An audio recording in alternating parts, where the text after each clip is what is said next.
Hello students, welcome back to Dr. B.R. Ambedkar Open University Studio. Today the topic of the discussion is industries. As you remember, while I was teaching in economic geography, I taught you like primary economic activities, secondary economic activities, tertiary economic activities, isn't it? In the secondary economic activities, which can also be termed as the manufacturing industries or manufacturing units. Okay, so in that we are detailedly discussing about the industries today. So in this lesson you are going to discuss about the introduction of the industries and the factors for location of industries and the classification of the industries and the industrial corridors and the Make in India program. So let us have a discussion introduction of the industries. As we know that industries are made up of organizations which have been involved in the production, manufacturing or management of similar goods and services, isn't it? So industrial growth depends on the geographical location, environmental factors as well as the prevailing economic factors. Thus, industries will play a significant role in the economic development of the country, or else it will also impact on the socio-economic status of the country. So economic growth of a country is associated with the advancement of the key industries. So this scientific knowledge enables the transformation of the raw materials into the finishing goods, driving a commerce. So this is how the introduction of the industries.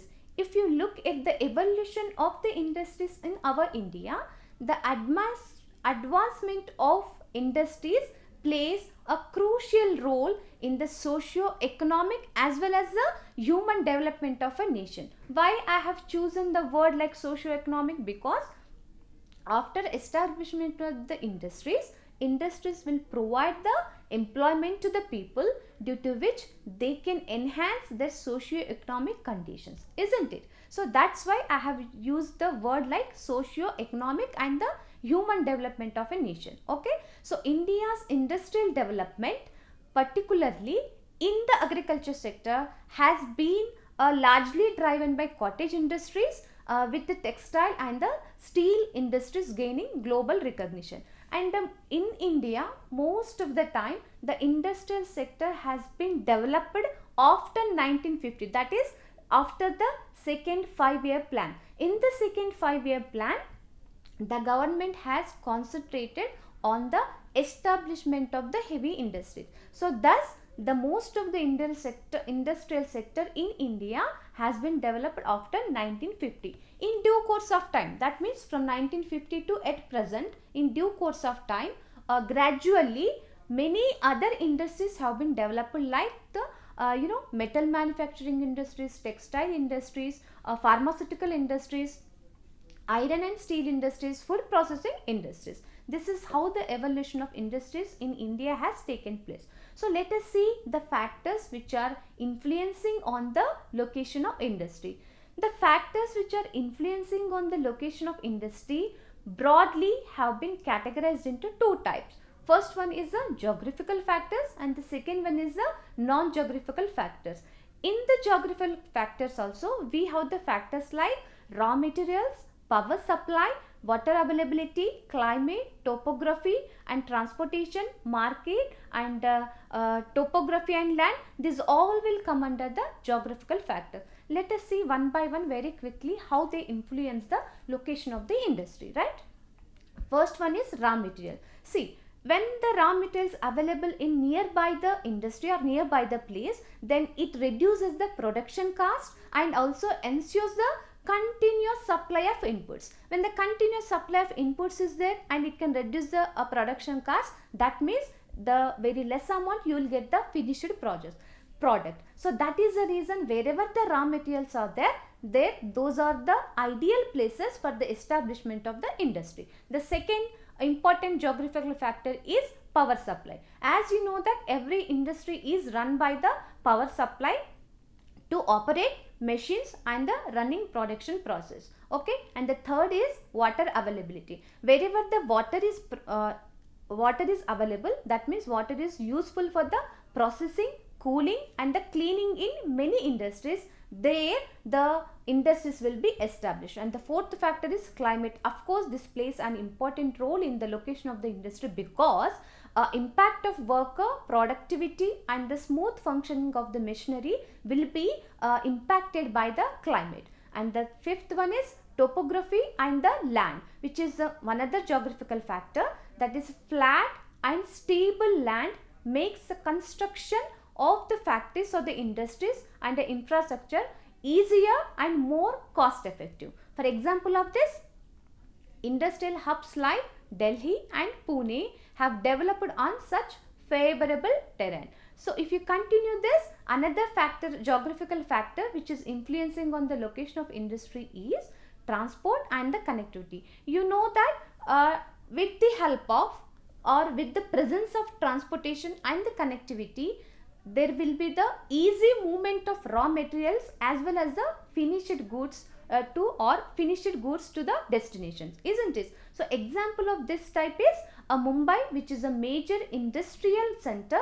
due to its excellent ports and the connectivity, isn't it? Next factor is proximity to market. Okay, so to minimize the transportation cost and enable faster delivery of goods, if any industry is connected with the market, then the transportation will be easier and it will be faster, so that it can gain the more profit, isn't it? In that particular region, if you establish the industry, that is benefit for you.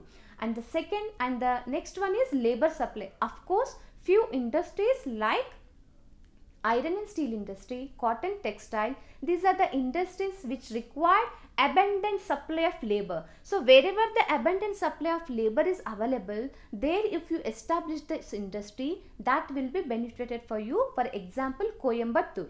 Okay, the Coimbatore is known for its textile industry because the abundant labor supply is available in that particular area, due to which that area is famous for the textile industry. And the next factor is of course natural hazard as well as natural hazard avoidance. So industries tend to avoid areas prone to natural disasters like floods, earthquakes and cyclones. For example, Assam, which is flood prone area, it is very unfavorable place for the establishment of the industry, as it is prone to floods frequently, isn't it? So has relatively fewer heavy industries due to that reason. So these all are the geographical factors which are influencing on the location of industries. Next category is non-geographical factors which are influencing on the location of industries. Among them, first one is the capital investment. As you know that when the investment is there, then only huge amount is required for the establishment of the industries, isn't it? So whenever the capital investment there, then only we can establish the industry. And the second one is government policies. Why we are saying government policies? So if anyone comes to our state or to our country, the government policy should be in such a way that should be favorable to the investor, isn't it? So due to that attractive government policies, foreigners or the outsiders will come to our state or our India and they can establish the industries. That should be the government policy. That means the government policy should be very simplified manner. Okay, then the next is efficient organization, which is also included good management. The industry will run on the path of progress. Okay, and the next one is banking facility. If anyone wants to establish the establish a industry in our area, banking facility also should be there. Of course, insurance policies, of course, and the technology. So by including these all, whether geographical and the non-geographical factors will play a crucial role in establishment of the industry in a particular place. Okay, so basically the industries have been categorized based on the raw materials, based on the size and based on the ownership. But though they have classified based on these three, but in your syllabus most of the industries have been included like this: iron and steel industry, cotton textile industry, jute, sugar, cement, paper, automobile, engineering industry, and the food processing industry, pharma industry, and IT and ITES industries, isn't it? So keeping in view of your syllabus, we are going to discuss these enlisted industries in our class. Let us go one by one very quickly. First one is iron and steel industry, which is a backbone of country. Not only our country, iron and steel industry is backbone of every nation. Why we are saying it is a backbone of every nation? Because whatever the inputs are there, whatever the finished goods are there of iron and steel industry, they will be used as inputs for various other industries. That means various industries or development of the various industries again dependent on the iron and steel industry. That is the reason why we are saying it as a backbone of our nation. Okay. So the growth of the nation's economy is really reliant on the iron and steel sector in today's world, because in every construction you take, we are using iron and steel like anything, isn't it? So most of the construction or most of the development of the nation is based on the construction, right? So steel industry is often considered is an indicator of the economic progress, and iron steel industry is the backbone of modern civilization, and it serves as a foundation for numerous other industries, as I said, right? So it establishes the groundwork for the swift advancement of the various other sectors. So if you look at the first iron and steel industry, when I'm saying iron and steel industry in our India, we imagine or will able to remember that TISCO, that is Tata Iron and Steel Company, which is located in the Jamshedpur, right? So this is founded in 1907. This is the first integrated private steel company in Asia, which is located in Jamshedpur, and this is India's first industrial city established by TISCO. And for this industry, we'll get the water from the, as I said in the earlier slide, that to establish an industry, we need geographical as well as a non-geographical factor, right? Raw materials, water supply, electricity supply, this all we need, isn't it? So among those, for this industry, that is this Tata and iron steel industry, where do we get the water? We'll get the water from the Subarnareka and Kharkai rivers, okay, water sourced from the both the rivers, where raw materials will get from the iron ore from Guru Mahim Shahi mines and the Mayurbhanj, which is situated in Orissa, and the coal from the Jharia mines, Jharkhand, and the limestone and dolomite from Bihar and Odisha, and the manganese from Odisha. So these all are the raw materials which are in and around this particular industry. That is the reason why they have established this industry in that particular place, that is Jamshedpur, right? And the product and the manufactured, or what do we product here? I mean, what are the type of manufacturing takes place over here? That is steel bars, rods, doria sheets, railway lines, and the components, wires, nails, and the nuts, screw. These all products will be manufactured in this particular industry. So let us see the another branch, that is VISL, which is a unit of the Steel Authority of India Limited, that is SAIL, which is located in Bhadravati, that is Karnataka in India, which is established in 1923 and which is situated just 18 kilometers away from the Shimoga. So the raw materials which required for this industry will get from the iron ore from the Kemmanigundi in the Babu Budan Hills near the Bhadravati river. So this is the brief about the Vishveshwaraya Iron and Steel Limited. Okay. The next one is Bhilai Steel Limited, which is the largest steel producers in India, which is located in the Durg district, Chhattisgarh, and this is lie east of the Nagpur, that is about 260 kilometers from the Kolkata-Nagpur rail lineway.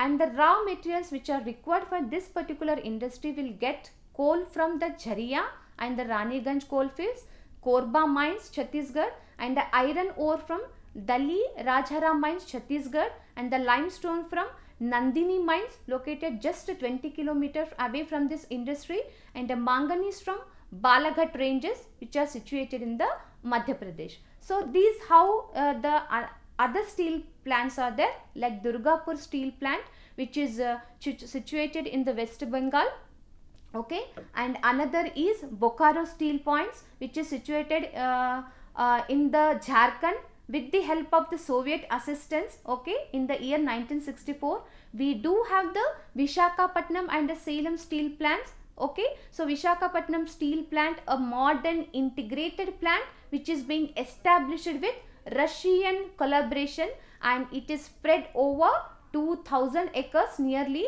and this industry will get coal from Damodar Valley, iron ore from the Bailadila ranges which is situated in Chhattisgarh.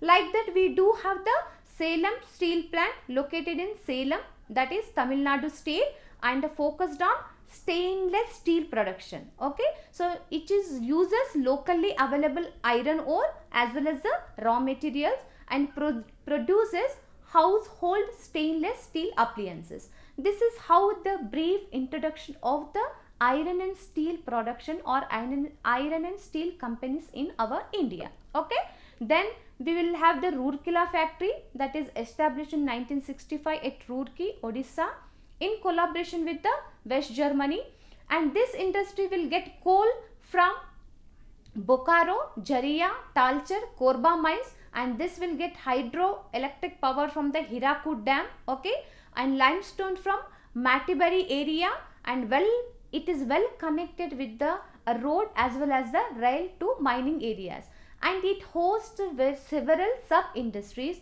and it manufactures pipes and wide steel products.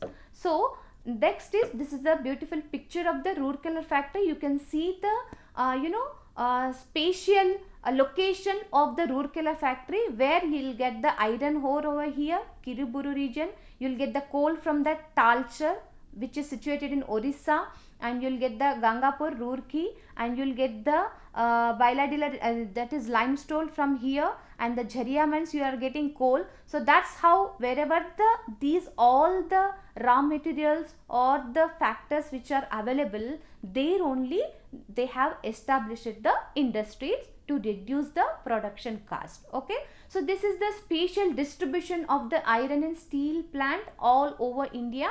You can see here Durgapur, West Bengal, Bokaro in Jharkhand, and Bhilai in Chhattisgarh, Jamshedpur in Jharkhand, and Vijayanagar in Karnataka, Salem in Tamil Nadu. So this is how the spatial distribution of the iron and steel plants in India. At the same way, we can see next industry, that is cotton textile industry in India.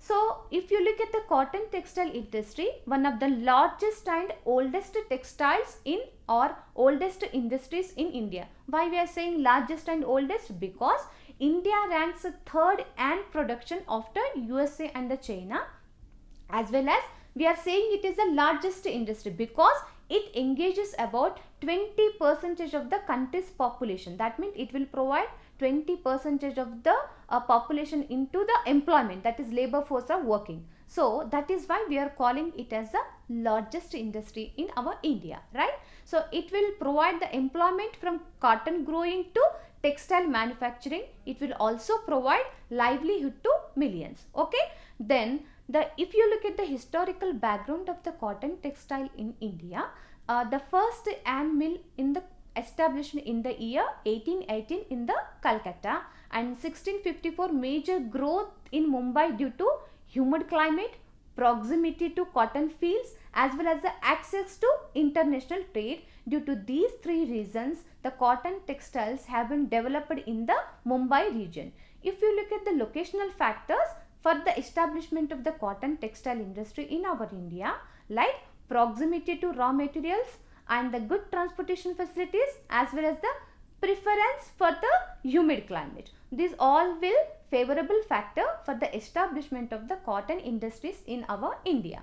Then if you look at the industrial phases, the cotton textile industry have been developed in two phases. First one is mills concentrated in Mumbai, and in the second phase expansion of mills after the World War regions. Then if you look at the key industrial cities which are associated with the cotton textiles industries in our India, like Gujarat, Maharashtra, Tamil Nadu, West and South Bombay, Ahmedabad, Solapur, Coimbatore, Tiruchirappalli and the Mathura. If you look at the north, Delhi and Ludhiana and Kanpur. These all the cities which are in association with the establishment of the cotton textiles in our India. And it includes, if you look at the southern zone, includes Telangana, Andhra Pradesh, Tamil Nadu, which produces 30% of the national cotton. This is the brief about the cotton textile industry in our India. You can see how the cotton textile industry will run. Okay, first cotton grown like crop, and it will be yarning can be done, then spinning can be done, then weaving, then finishing, and the final fabric, and then it will go for the design and swing, and then it will come as the product. Okay, so what are the techniques which have been involved in the cotton textile?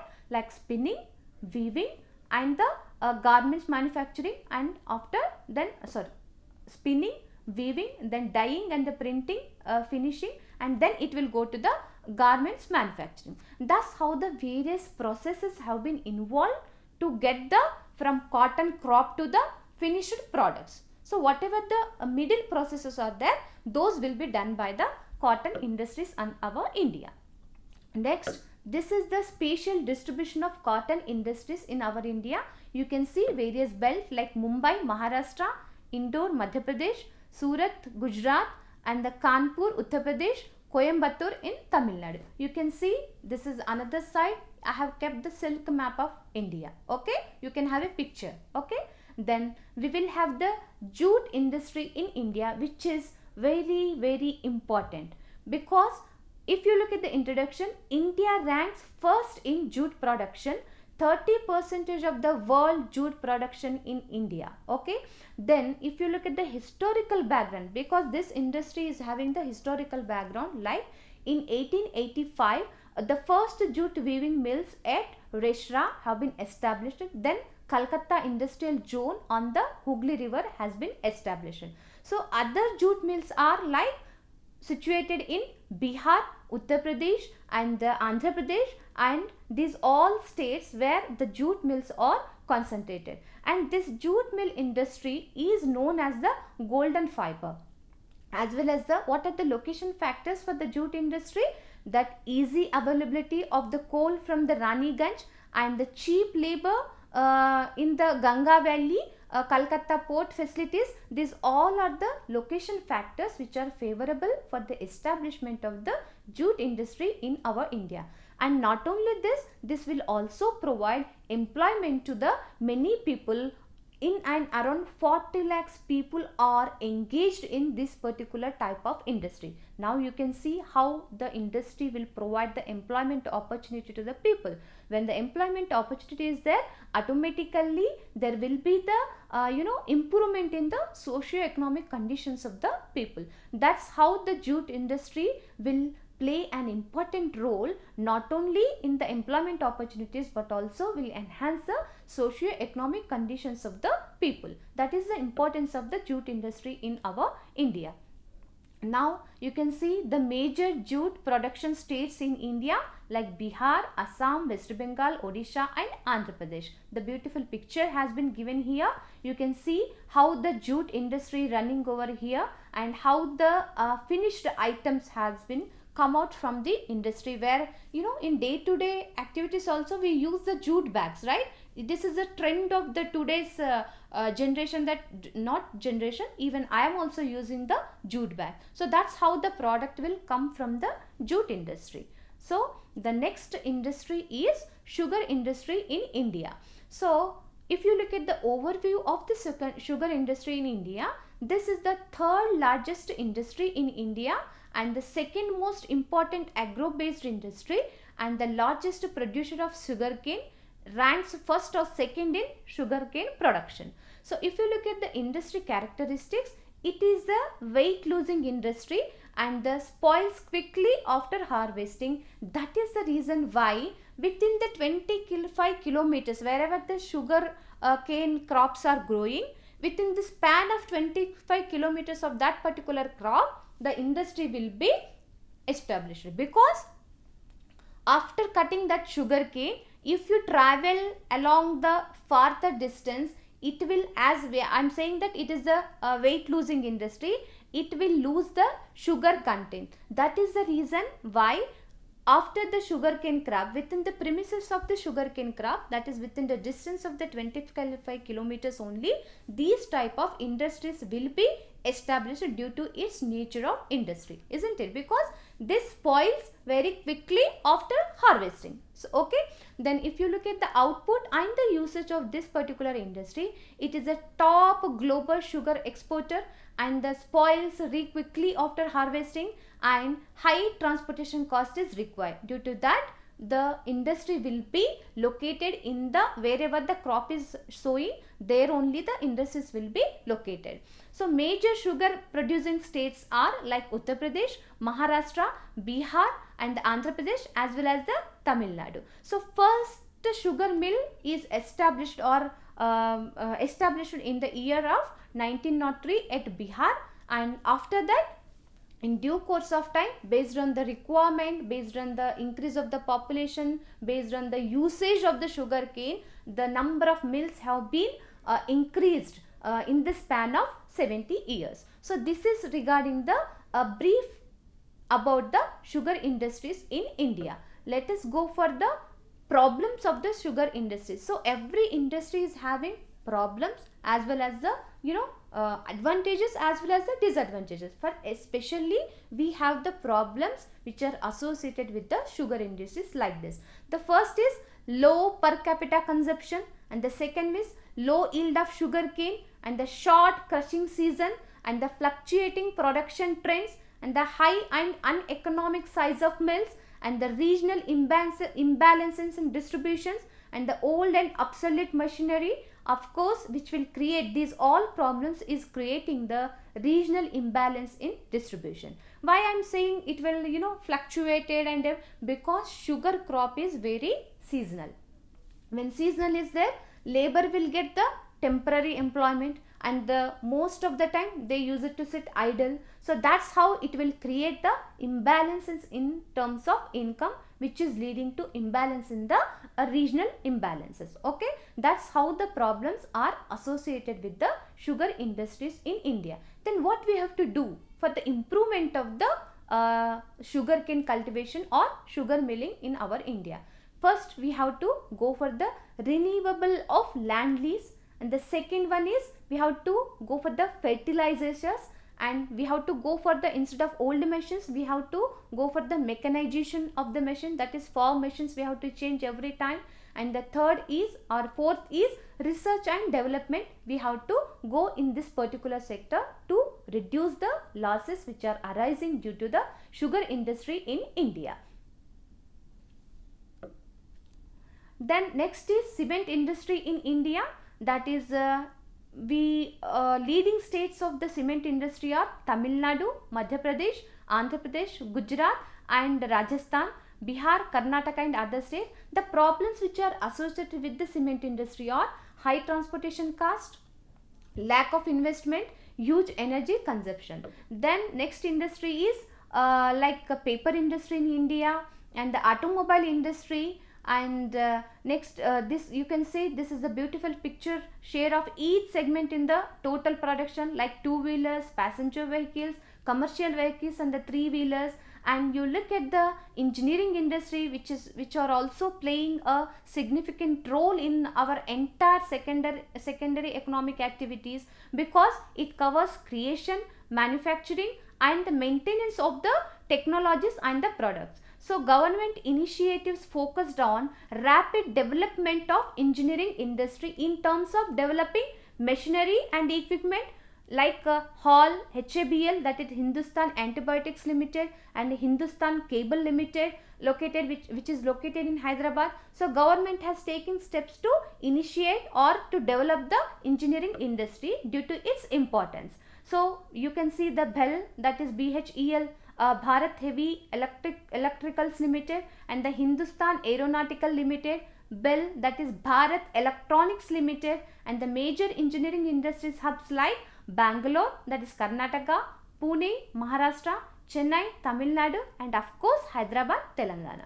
So now emerging industry is food processing industry, which is the second largest producer of fruits and vegetables globally, and it is the largest producer, consumer and exporter of species and spice products. So what is the advantage of the food processing industry here?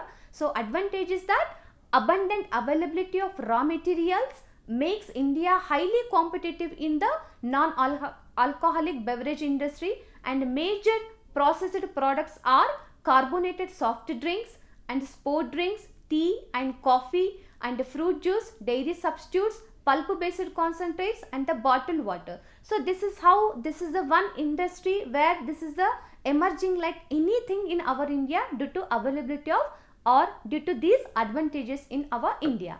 And the next one is pharma industry. Of course, in the before independence the industry was not developed so much, but in the span of after after 19th, mid 19th century or mid 20th century, the pharma industry has developed very quickly and very fastly. Okay, so if you, because due to domestic market potential and the strong export market and the growth of domestic companies and the cost advantages and scientific and the research excellence, these all factors have contributed definitely in the development of the pharma industry in our India.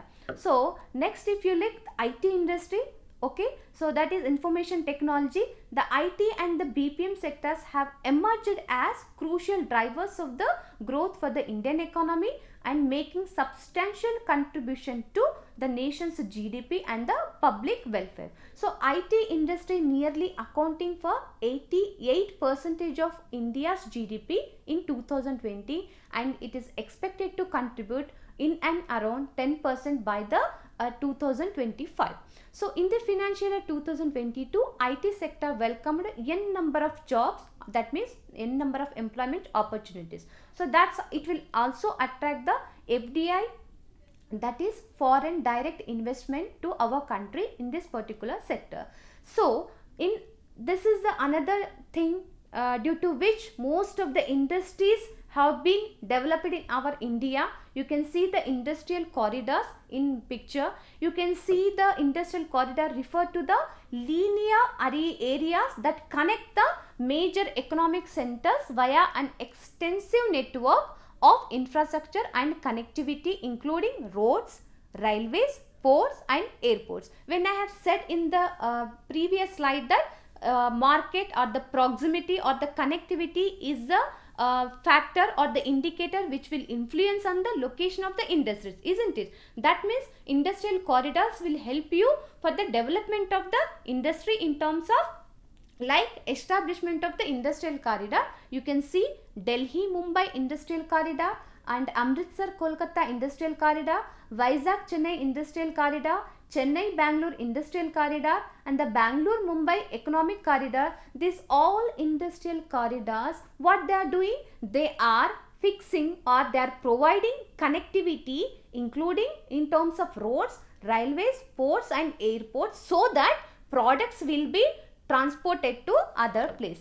And this all is possible just because of Make in India program. This is the Make in India program which is started on the September 25, 2014 to foster a favorable atmosphere for the investor. This is a government initiative under which many steps are taken for the development of the industry, including all the factors, that is initiative like vocal for local and the 24 hours making policy little bit very easy to attract the foreign investors, and the 24 sectors subsectors have been concentrated in the as the part of the Make in India program, so that it can attract the foreign investor for the establishment of the industry, due to which employment opportunities may increase and which led to the enhancement in the socio-economic conditions of the people. So these are the advantages of the Make in India: to start up self-dependency,